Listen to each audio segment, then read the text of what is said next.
I think I might hold the unofficial world record for the most expensive tow bill in suburban history.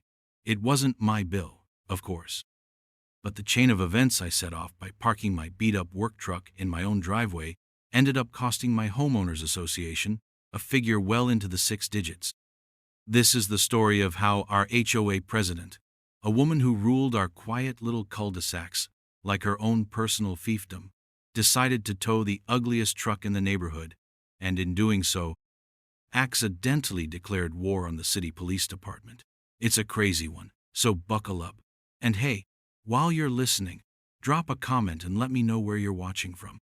I'm always curious to see how far these stories travel. It all started when I moved into what I thought was my little slice of suburban paradise, Maple Creek Estates. The name itself sounded peaceful, didn't it? Manicured lawns, identical mailboxes, and a palpable sense of enforced tranquility. I'm a detective with the city's police force, specifically in the organized crime division. My day-to-day life involves dealing with racketeering, financial fraud, and people who solve disagreements with means far less civilized than strongly worded letters. So, coming home to a place where the biggest controversy was supposed to be, whose recycling bin was left out an hour too long, sounded like heaven. I needed a place to decompress, a place where the ambient noise was lawnmowers, not sirens. For a while, that's exactly what it was. Then I met Brenda. Brenda was our HOA president, a title she wore with the gravity of a 4-star general. She was a woman in her late 50s, with unnaturally blonde hair sculpted into a helmet that seemed impervious to wind, and a wardrobe that consisted exclusively of pastel-colored pantsuits. She patrolled the neighborhood in a pristine white Lexus SUV, her eyes scanning for infractions like a hawk searching for field mice. A blade of grass over the designated curb height, a garden gnome deemed tacky, a holiday wreath lingering into the second week of January, nothing escaped her notice. She didn't just enforce the rules, she was the rules. My first interaction with her was pleasant enough. She brought over a welcome basket with a bottle of non-alcoholic sparkling cider and a 3-ring binder thicker than a phone book. The covenants, conditions, and restrictions, she announced, her smile not quite reaching her eyes. We find that a thorough understanding from the outset prevents any unpleasantness. It was less of a welcome, more of a warning.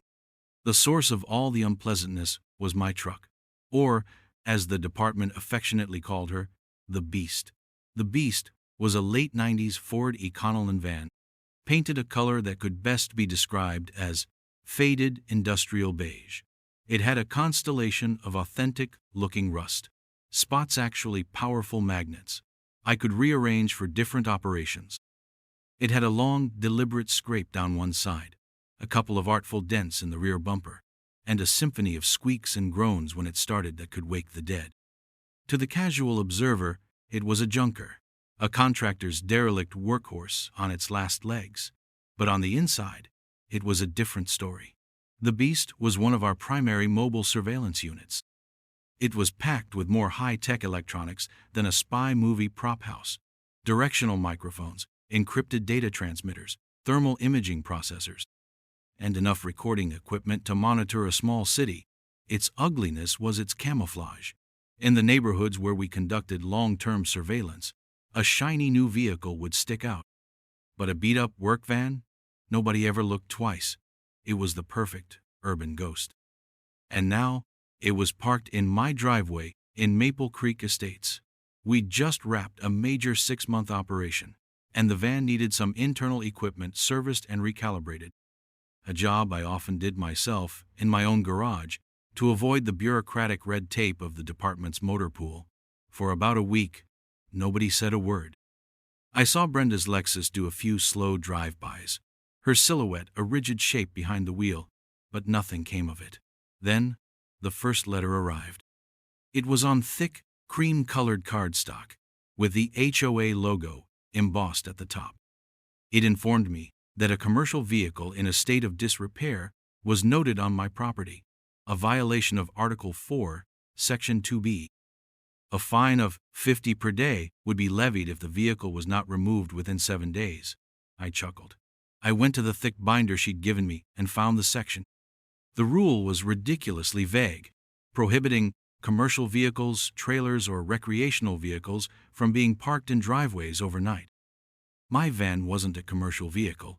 It was registered to the city as a standard passenger van, a little white lie to avoid attention. And state of disrepair was a subjective term. I wrote a polite, concise letter back, stating that the vehicle was personal, not commercial, and that its cosmetic condition was irrelevant to the bylaws as written. I mailed it off and figured that was that. I had underestimated my opponent. This was not a disagreement. To Brenda, this was insubordination. A few days later, my next-door neighbor, a kind, retired gentleman named George, caught me while I was mowing my lawn. He was a lanky man with a warm smile and eyes that had seen a lot of HOA drama. "Heard you got one of Brenda's letters," he said, leaning on his fence. I confirmed I had. He shook his head slowly. "Be careful with that one, son. This isn't about the rules. It's about control.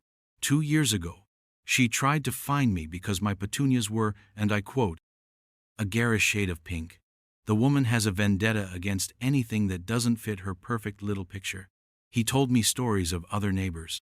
The family who was fined because their kid's basketball hoop was left out after 8 p.m. The woman who was cited for having a satellite dish that was 2 inches larger than the maximum diameter allowed. Brenda didn't just enforce rules. She invented them and wielded the threat of fines and liens like a weapon. George's warning was unsettling. This wasn't the quiet suburbia I'd signed up for. This was a miniature police state, and I was in the crosshairs of its chief. The second letter from Brenda confirmed it. It was no longer polite. It stated that my appeal was denied by the Architectural Review Committee, which I later learned consisted of Brenda and 2 of her closest friends. The letter accused me of willfully degrading the aesthetic of the community and asserted that the van was an obvious commercial junk vehicle. The daily fine was now retroactively applied, and a new, larger fine was threatened if it wasn't gone in 48 hours. The tone was condescending and final. It was the kind of letter written by someone who had never been told no and couldn't comprehend the possibility. That's when I stopped seeing this as a nuisance and started seeing it for what it was, an operation, and I was about to do what I do best. My professional life is built on a foundation of patience, observation, and meticulous documentation. I've taken down crime families by untangling years of complex financial records and by sitting in vans like the beast for hundreds of hours, just watching and listening. Brenda, with her little pastel-colored empire, had no idea who she was picking a fight with. She saw a guy with an ugly truck. She was about to find out she was tangling with a man whose entire career was dedicated to dismantling arrogant bullies who thought they were above the law. The first phase of any operation is intelligence gathering. I decided to treat the Maple Creek Estates HOA like a low-level criminal enterprise.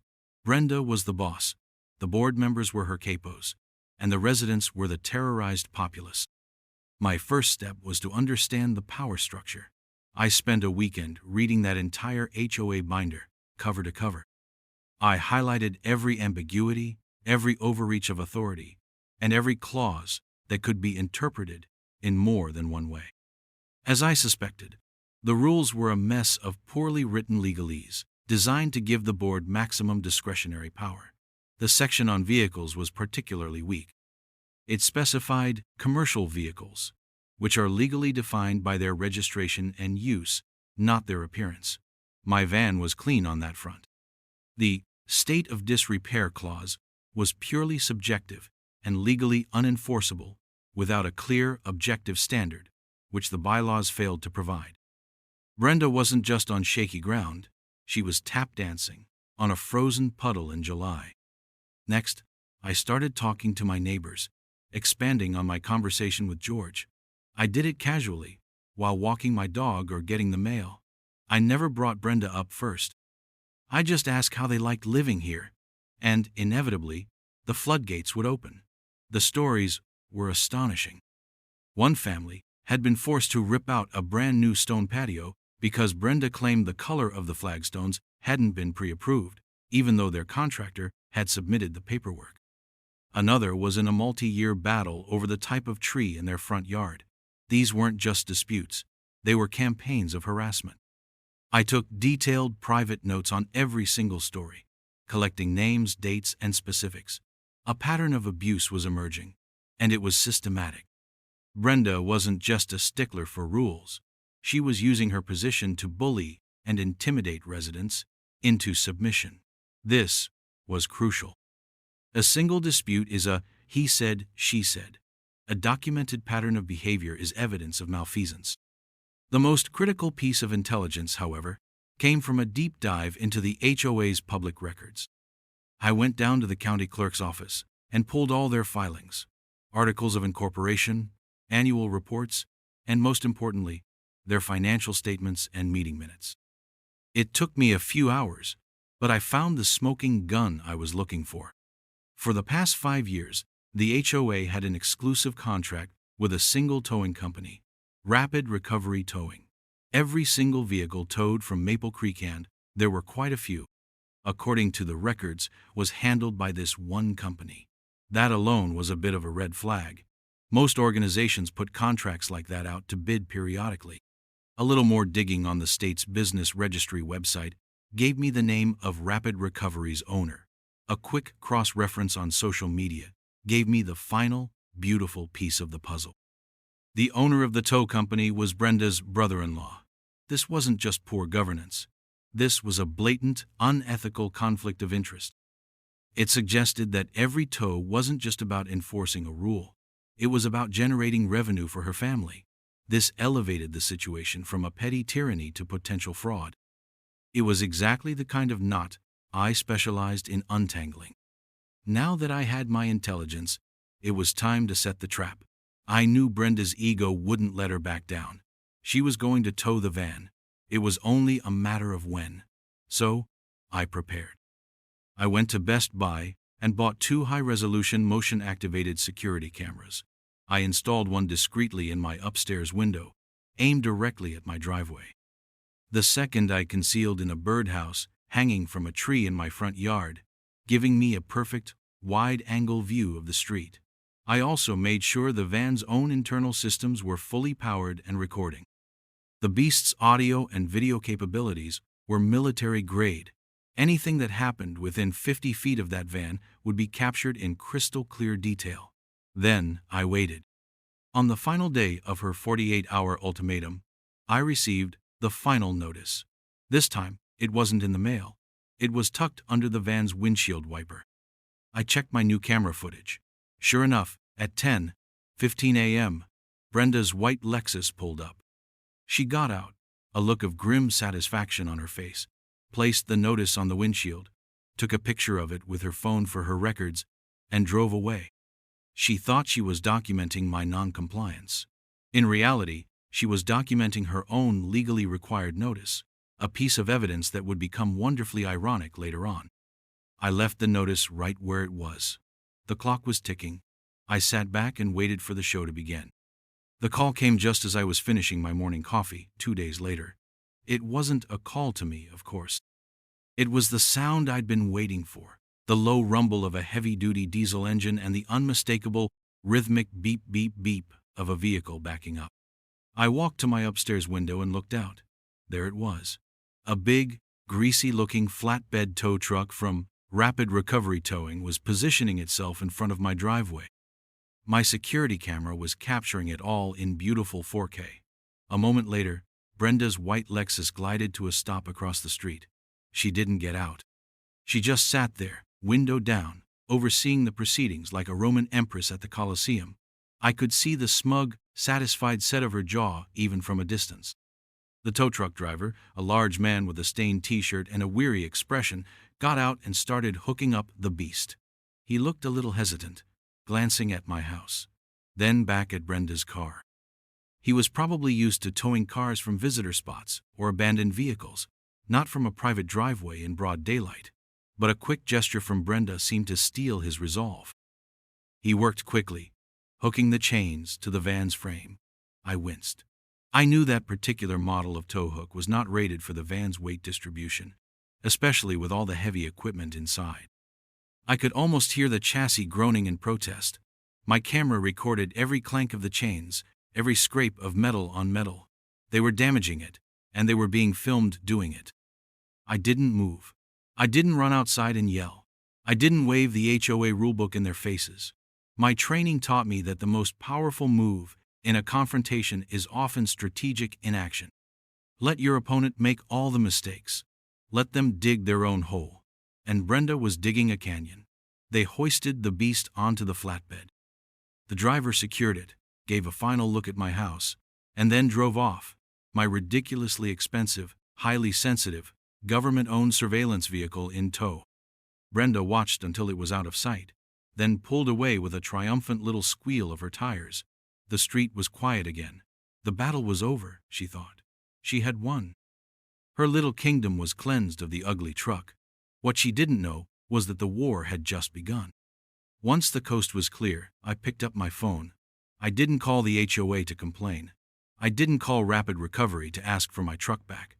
I made a very different call. I dialed the direct line to my precinct captain, a man named Frank Murphy.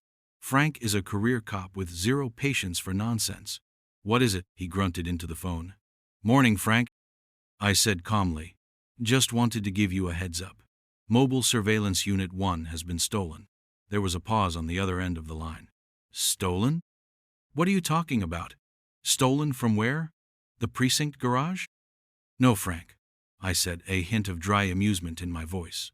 "Stolen from my driveway, by the president of my homeowners association." The silence that followed was profound. I could almost hear the gears turning in his head, processing the sheer absurdity of what I'd just said. "Let me get this straight," he finally said, his voice dangerously low. "Some suburban housewife had our primary surveillance van, the one with the $250,000 Callaway listening array in it, towed?" "That's the one," I confirmed. Apparently, it was an eyesore. I heard him exhale heavily, a sound like a tire deflating. "All right," he said, the weariness replaced by cold fury. "Where is it?" I gave him the name and address of Rapid Recovery Towing. The full weight of the city police department began to mobilize, not with sirens and flashing lights, but with the quiet, terrifying efficiency of bureaucratic warfare. Lawyers were called. The department's legal counsel was looped in. An official report was filed for the theft of municipal property. This was no longer about a bylaw violation. This was about the unauthorized seizure of sensitive law enforcement assets. About an hour later, I drove my personal car down to the Rapid Recovery impound lot. I wasn't alone. I was flanked by 2 uniformed patrol officers in a marked cruiser. I walked into the grimy little office. A man who I immediately recognized from my research as Brenda's brother-in-law, a guy named Sal, sat behind the counter, reading a tabloid. He looked up, annoyed. "Yeah, what do you want?" he grumbled. I didn't say a word. I just placed my detective's badge on the counter.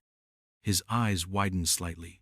"I'm here to recover a stolen police vehicle," I said, my voice level and calm.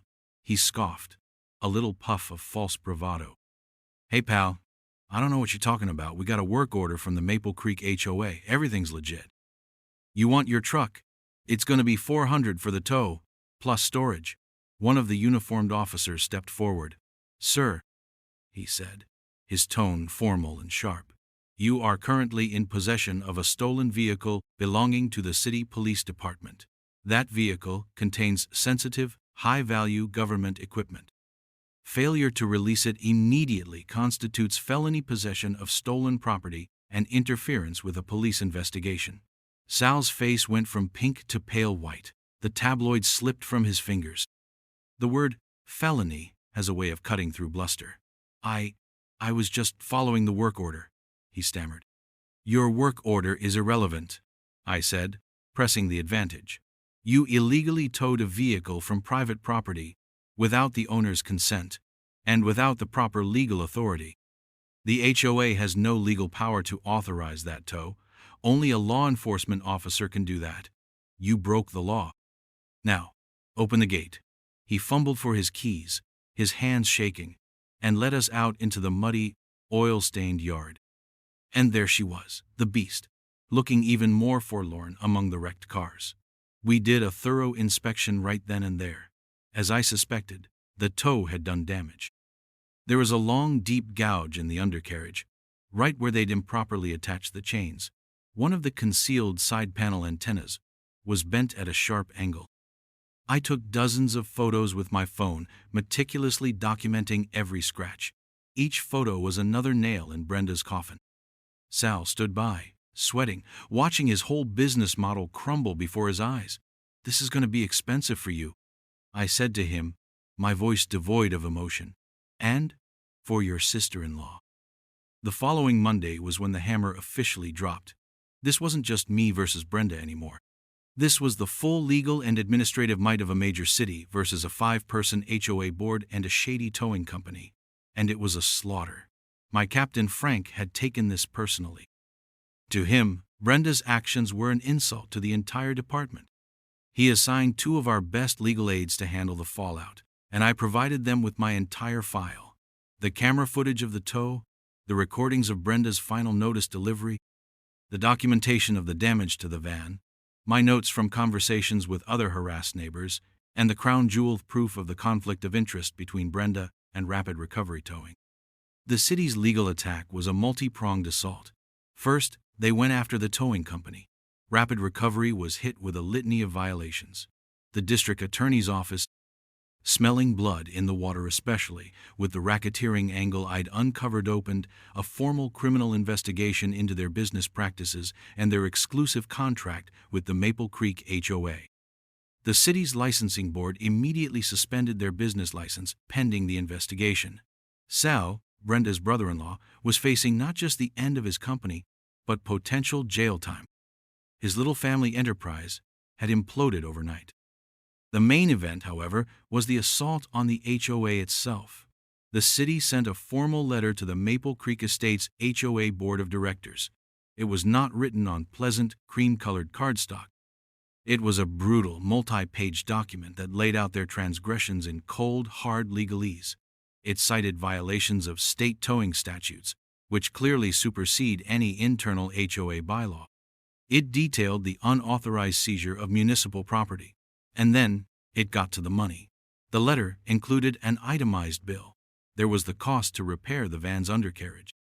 There was the cost to replace the specialized military-grade antenna, which came to a staggering $48,000 alone.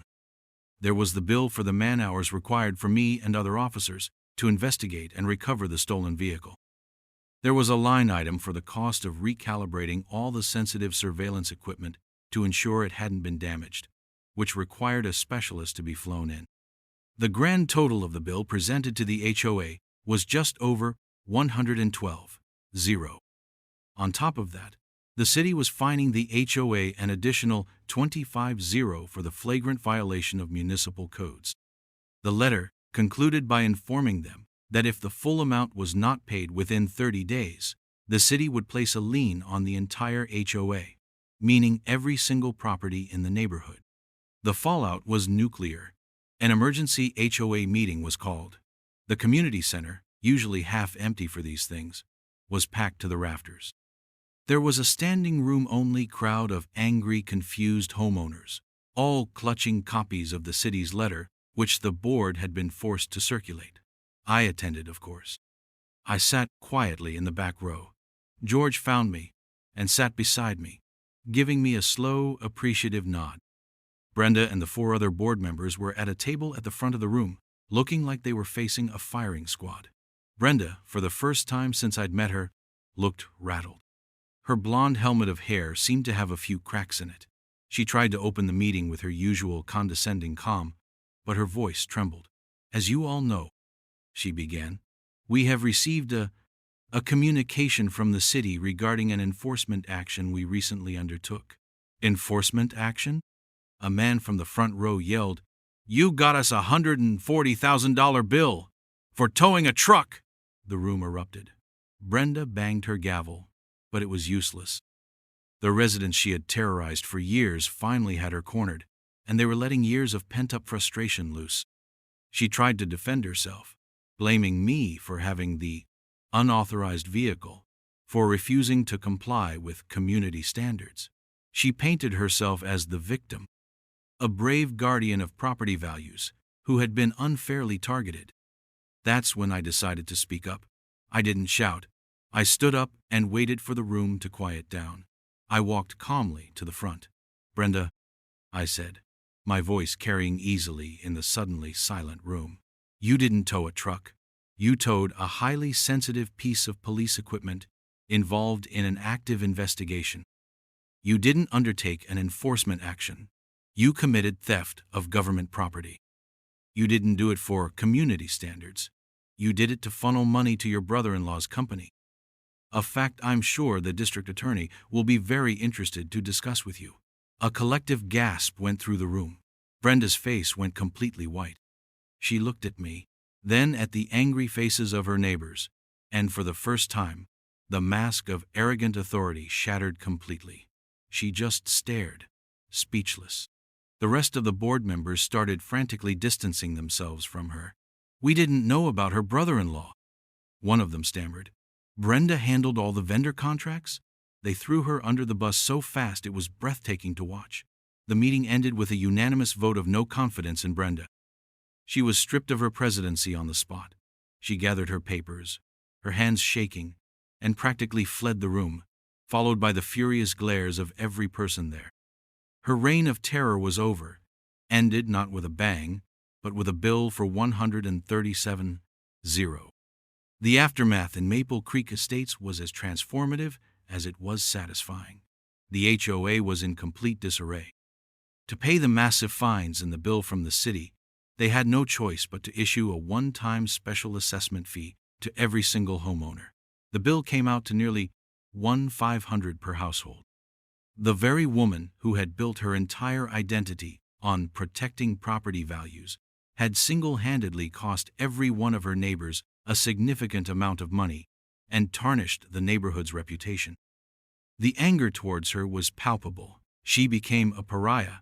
People would literally turn and walk the other way when they saw her white Lexus coming. Within 2 months, a "for sale" sign appeared on her perfectly manicured lawn. I heard through the grapevine from George that they had to sell at a considerable loss. The story of the HOA with a 6-figure municipal lien had spread through the local real estate community like wildfire. Her ignominious departure was the final, quiet act of her downfall.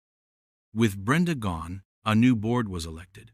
George, despite his initial reluctance, was unanimously voted in as the new president. He was the anti-Brenda. The first thing the new board did was hire an independent law firm to completely review and rewrite the HOA's covenants, conditions, and restrictions. All the vague, subjective language was stripped out. Clear, objective standards were put in place. The rules about vehicles were clarified to align with state law. The power of the Architectural Review Committee was severely curtailed. They canceled the contract with Rapid Recovery, which was now defunct anyway, its owner facing criminal charges, and put all future vendor contracts out for a public, transparent bidding process. It was a complete institutional reform, born from the ashes of Brenda's tyranny. The atmosphere in the neighborhood changed. People started talking to each other more. There was a sense of shared liberation. The basketball hoops stayed out after 8 p.m. People planted whatever color petunias they wanted. The oppressive sense of being constantly watched and judged was gone, replaced by a genuine sense of community. As for me, I became something of a local legend. I was the guy who took down Brenda. My neighbors, who had once eyed my ugly van with suspicion, now gave me knowing smiles and waves of gratitude. The beast, fully repaired and recalibrated at the HOA's expense, was back in my driveway occasionally between operations. No one said a word about it. It had become a strange, beige monument to our collective victory. The irony was not lost on me. I, a man who chases mobsters and fraudsters for a living, had found one of my most satisfying professional victories in a battle over suburban aesthetics. It was a powerful reminder that abuse of power is abuse of power, whether it's in a corporate boardroom or a quiet cul-de-sac. Bullies, no matter how small their kingdom, thrive on the belief that they are untouchable and that their victims are too intimidated to fight back. Brenda's critical mistake was that she never once considered who I was or what I was capable of. She saw an ugly truck and a non-compliant resident. She failed to see the methodical, patient, and deeply resourced professional who just wanted to be left alone. She poked a bear, and the bear, it turned out, had the full weight of the city's legal department behind it. And that is how towing one ugly truck ended up costing a power-hungry HOA president her tiny empire and her neighbors a whole lot of money. Thanks for sticking around for the whole story. I hope wherever you are, your neighbors are reasonable, and your HOA leaves you in peace.